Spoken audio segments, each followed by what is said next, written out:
Hello everyone, today we talk about how to fix the app of DeFacto. We will go to settings, then we click on apps.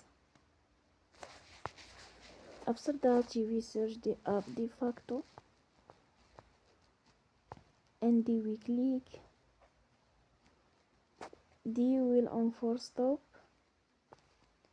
After that we go to storage, then we click on clear cache.